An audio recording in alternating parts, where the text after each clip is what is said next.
அவர் உங்களை அலட்சியப்படுத்துறாங்களா? அவங்களுடைய உதாசீனத்தை எதிர்கொண்டு உங்களுடைய சுயமரியாதையும் அன்பையும் பெறதுக்கு சில டிப்ஸ் தான் இந்த வீடியோவில் பார்க்க போகிறோம். வாங்க வீடியோக்குள்ளே போகலாம். அளவுக்கு மீறின பாசத்தை கொட்டாதீங்க.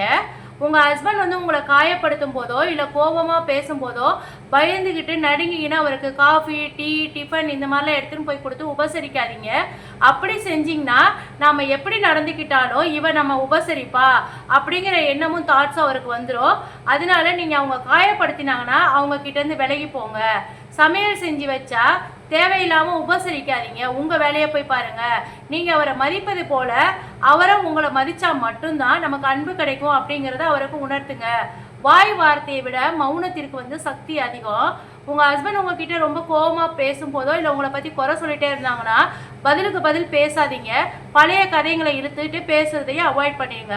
அப்படி பேசினா உங்களுடைய மரியாதை குறையும்.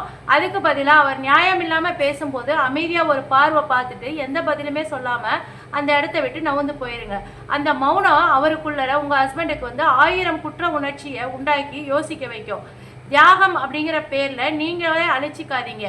கணவர் பசியோட வர வரைக்கும் நான் காத்து கிடப்பேன், அவருக்கு காய்ச்சல் அடித்தா நான் ஓய்வு இல்லாமல் உழைப்பேன், அவர் சாப்பிடலைன்னா நான் சாப்பிட மாட்டேன் அப்படின்ற தாட்ஸை முதல்ல தூக்கி போடுங்க. உங்களுக்கு பசிச்சா நீங்கள் சாப்பிடுங்க. உங்களுக்கு உடம்பு சரியில்லைன்னா நீங்கள் மெடிசன் எடுத்துக்கோங்க. ஹஸ்பண்ட் உடம்பு சரியில்லைன்னா நான் சாப்பிட மாட்டேன் அப்படின்னு சொல்லி உங்களை நீங்கள் வருத்திக்கிட்டா உங்கள் மேலே பரிதாபம் வராது. பசிச்சா நேரத்துக்கு சாப்பிடுங்க. உடம்பு முடியாத போது ஓய்வெடுங்க. கடையிலேருந்து சாப்பாடு வாங்கவோ அல்லது அவங்கள சமைக்கவோ தைரியமாக சொல்லுங்கள். எனக்கு இன்னைக்கு உடம்பு சரியில்லை, நீ தான் சமைக்கணும் அப்படிங்கிறத கான்ஃபிடென்ட்டாக சொல்லுங்கள்.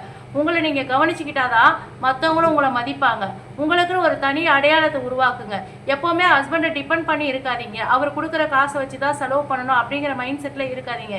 எப்போதுமே கணவரை கவனிக்கணும், அவருடைய குடும்ப வேலைகளை கவனிக்கணும், அவர் சொல்கிற வேலைகளை மட்டும்தான் செய்யணும்னு சொல்லி பம்பரை மாதிரி சொல்லிட்டு இருக்காம உங்களுக்குன்னு ஒரு பொழுதுபோக்கு, ஒரு என்டர்டெயின்மெண்ட் அப்படிங்கிற ஒரு ஃபீல்டை ஒரு வேர்ல்டை உருவாக்குங்க. புக்ஸ் படிங்க. உங்களுக்கு தெரிஞ்ச கைவினை பொருட்கள் கூட செய்கிறது, இந்த மாதிரி நிறைய ஹேண்ட்பேக் செய்யுது, அந்த மாதிரி உங்களுக்கு எம்ப்ராய்டிங் போட தெரிஞ்சால் உங்களுக்கு என்ன ஒர்க் தெரியுமோ அதில் நீங்கள் எப்போவுமே பிஸியாக வச்சுருங்க. ஏதாவது ஒரு வேலையில் நீங்கள் எப்போவுமே பிஸியாக இருங்க. மனைவிக்குன்னு தனியாக ஒரு உலகம் இருக்குது அப்படிங்கிறத எப்போ உங்கள் ஹஸ்பண்ட் உணர்றாங்களோ அப்போ தான் அவங்க உங்களை தேடி வருவாங்க. அவருக்கு முன்னாடி உங்களோட பலவீனத்தை காட்டாதீங்க. குறிப்பாக உங்களை வார்த்தைகளால் காயப்படுத்தினா கண்ணீர் விட்டு அழாதீங்க. அவங்க முன்னில அழுதிங்கன்னா அவங்களுக்கு இன்னுமே நம்ம காயப்படுத்தணும் அப்படிங்கிற ஒரு தாட்ஸ் மட்டும்தான் உருவாகும். அந்த எரிச்சலும் அது நமக்கு உருவாக்கும். அது நமக்கு பழகி போயிடும். அதுக்கு பதிலாக அவங்க முன்னாடி தலை நிமிர்ந்து கம்பீரமாக நில்லுங்க. உங்களை எளிதில் காயப்படுத்த முடியாது அப்படிங்கிறத உங்கள் ஹஸ்பண்டுக்கு புரிய வைங்க. அப்போ அவர் ஆட்டோமேட்டிக்காக உங்களுடைய வழிக்கு வந்துடுவாங்க. இந்த வீடியோ உங்களுக்கு பிடிச்சிருந்தா லைக் பண்ணிவிட்டு ஷேர் பண்ணிவிடுங்க.